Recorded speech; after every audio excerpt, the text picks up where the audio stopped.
Hello friend, welcome to my YouTube channel. आज मैं आपको एक ऐसे मुगल बादशाह के बारे में बताने वाला हूँ जिसने कभी बिना कपड़ों के तो कभी महिलाओं की भेष में सजाता था दरबार। वीडियो को जानने के लिए वीडियो के अंत तक बनी रही। अय्याजी और सनक में डूबा एक मुगल बादशाह मुगल सल्तनत को संभाल नहीं सका। 9 महीने की सत्ता के बाद उसका अंत उतना ही भयावह हुआ जितना विवादित उसका शासन था। मुगल इतिहास में कुछ नाम बहादुरी और प्रशासन के लिए जाने जाती है, तो कुछ अपनी सनक और विलासिता के कारण बदनामी का पर्याय बन जाती है। ऐसा ही एक नाम जहांदार शाह, जिसके दौर में मुगल दरबार सत्ता का केंद्र कम और तमाशे का मंच ज्यादा बन गया था। कभी बिना शस्त्रों के, कभी महिलाओं के साथ भेष में दरबार लगाने वाला यह बादशाह सिर्फ 9 महीने में ही इतिहास के सबसे विवादित शासकों में शामिल हो गया था। उसकी सत्ता, प्रेम और क्रूरता की कहानी आज भी चौंकाती है।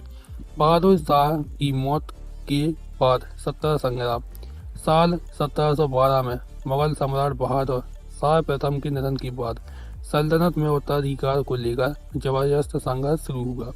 उनके बेटों के बीच चली इस लड़ाई में अंततः जहांदार शाह विजय हुआ और दिल्ली की गद्दी पर बैठा। हालांकि सत्ता मिलते ही उससे यह उम्मीद खत्म होने लगी थी कि वह एक स्थिर और मजबूत शासक साबित होगा।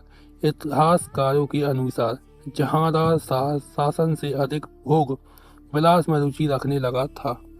जहांदार शाह के जीवन और शासन में सबसे अहम भूमिका लाल कुंवर की रही। लाल कुंवर एक प्रसिद्ध गायक खासुरेत खान की बेटी थी और नृत्य व सौंदर्य के लिए जानी जाती थी। सत्ता संभालते ही जहांदार शाह ने उसे रानी का दर्जा दिया और इम्तियाज मुगल की उपाधि से नवाजा। इसके बाद शासन की भागदौड़ धीरे धीरे उसी के हाथों में चली गई। दरबार के कई अहम फैसले लाल कुंवर की सलाह और इच्छा से होने लगे थे।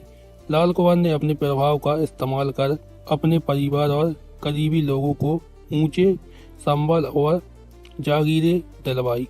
प्रशासनिक पदों पर योग्यता से अधिक रिश्तेदारी को तहजीब मिलने लगी। इससे मुगल दरबार में असंतोष फैल गया और पुराने अमीरों व सेनापतियों का भरोसा बादशाह से उठने लगा। शासन की गंभीरता खत्म होती चली गई और सत्ता कमजोर पड़ती गई।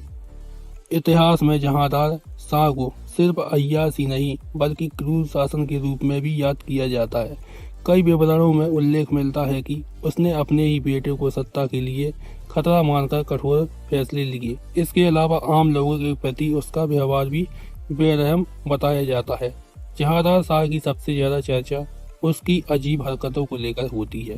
कहा जाता है कि वह कभी बिना कपड़ों के दरबार में पहुंच जाता था तो कभी महिलाओं के वस्त्र पहनकर सभाएं करता था। इन हरकतों ने मुगल सल्तनत की गरिमा को गहरी चोट पहुंचाई। यही कारण रहा है कि समकालीन इतिहासकारों और दरबारियों ने उसे लंपट और आरोग्य शासक की संज्ञा दी। जहांदार शाह का शासन बेहद अल्पकालिक रहा। केवल 9 महीने में ही उसकी कमजोरी नीतियां और दरबारी असंतोष का फायदा उठाकर उसके भतीजे फर्रुख खासियर ने उसके खिलाफ विद्रोह कर दिया। 6 जनवरी 1713 को निर्णायक हार के बाद जहांदार शाह लाल कुंवर के साथ भागने को मजबूर हुआ, लेकिन जल्दी उसे पकड़ लिया गया। कैद में लिए जाने के बाद जहांदार शाह का अंत बेहद दर्दनाक रहा। उसे जेल में ही बेरहमी से मार दिया गया। अगर आपको मेरा वीडियो अच्छा लगा हो तो वीडियो को लाइक कीजिए, चैनल को सब्सक्राइब कीजिए और वीडियो को ज़्यादा से ज़्यादा शेयर कीजिए।